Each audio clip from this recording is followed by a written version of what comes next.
قصة حوار بيني وبين أحمد شرك اللمين. نحن طبعا مترابعين وأخوان ومخططين أنا وياه خطة.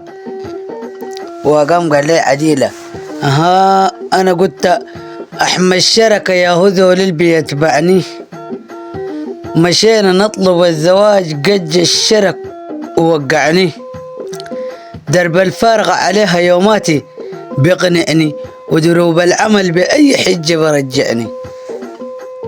يوم عزمنا الأصحاب مشينا شلة. قلت يوم مشينا شلة متلمين تاريخ الخميلة خاتنا بس في كمين.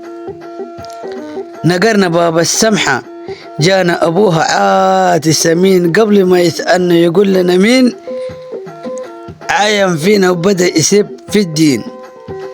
أحمد شرك الخاتينه في كمين. أبو البيت لطش وكف صادف رموش العين. وأبو البيت لطش وكف صادف رموش العين. طبعا أصحابي معي كلهم يا جماعة بيقوا مارقين. والقصة من حفر لأخيه وقع فيها.